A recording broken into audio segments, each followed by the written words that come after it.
নিয়মিত শাক খেলে খাদ্য পুষ্টি অর্থমূল্যে শাক খান, চোখে জ্যোতি বাড়ান, মেধাশক্তি বিকাশে শাকের বিকল্প নেই। সবাইকে সালাম এবং শুভেচ্ছা জানাচ্ছি। কৃষি এইডের পক্ষ থেকে আমরা আজকে আপনাদের সাথে আলাপ করব পুষ্টিগুণ সমৃদ্ধ একটি জনপ্রিয় শাক, পাট শাক। আমাদের দেশে সাধারণত বর্ষাকালে এই শাকটি বেশ উৎপাদন হয়ে থাকে এবং এটি বেশ জনপ্রিয় এবং পুষ্টিগুণ সমৃদ্ধ। এতে রয়েছে ভিটামিন এ, সি, ডি সহকারে, বি12 সহকারে অনেকগুলো ভিটামিন রয়েছে এবং এতে একটু পুষ্টিগুণ থাকায় এটি বেশ জনপ্রিয় শাক হিসাবে আমাদের দেশে ব্যবহার হয়ে থাকে আমাদের দেশে। এবং এতে আঠা জাতীয় একটি পদার্থ থাকার কারণে এটি হজম শক্তি বিকাশে বেশ গুরুত্বপূর্ণ ভূমিকা পালন করে থাকে। তাই আপনিও চাইলে এই শাকটি নিয়মিত খেতে পারেন এবং পারিবারিক পুষ্টির চাহিদা পূরণে এই শাকটি চাষ করে আপনি পারিবারিক পুষ্টির চাহিদা পূরণ করতে পারেন। পাশাপাশি বাড়তি ফসল উৎপাদন করে বাজারে বিক্রি করে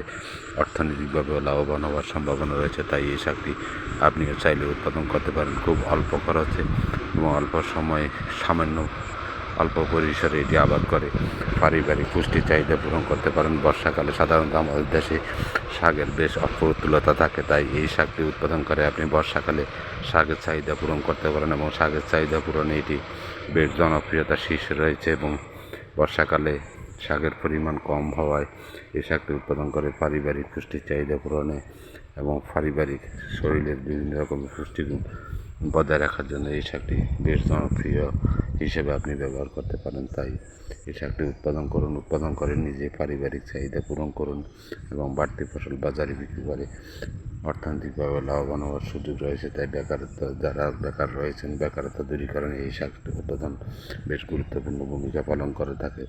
অল্প খরচে যেমন 2-3টা চাষ এবং দিয়ে বাণিজ্যিকভাবে আপনি জমিতে এটি আবাদ করতে পারেন এবং যেহেতু বর্ষায় এই গাছটি মরে না, তাই বর্ষার সময় এই শাকটি আপনার পরিপূরক হিসাবে বেশ গুরুত্বপূর্ণ ভূমিকা পালন করবে এবং এই শাকটি উৎপাদন খরচ খুবই কম হওয়ায় এই শাকটি উৎপাদন করে আপনি পারিবারিক পুষ্টির চাহিদা এবং অর্থনৈতিক লাভবানের সম্ভাবনা রয়েছে। তাই এই শাকটি উৎপাদনের দিকে আপনি নজর দিতে পারেন।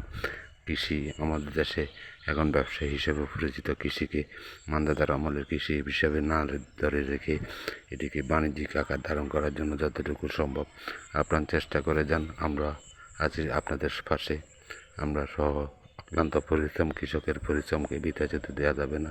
তাই কৃষকের ন্যায্য মূল্য প্রাপ্তির দিকে সবাইকে নজর দিতে হবে এবং ন্যায্য মূল্য প্রাপ্তির মাধ্যমে একজন কৃষককে স্বাবলম্বী কৃষক হিসেবে আপনিও গড়ে তোলার ক্ষেত্রে গুরুত্বপূর্ণ ভূমিকা পালন করতে পারেন। তাই সবার অবস্থান থেকে কৃষকের পাশে দাঁড়ায় কৃষকের ন্যায্য মূল্য প্রাপ্তিতে অগ্রণী ভূমিকা পালন করে থাকে। যদি ভিডিওটি ভালো লাগে তাহলে লাইক কমেন্টস দিবেন।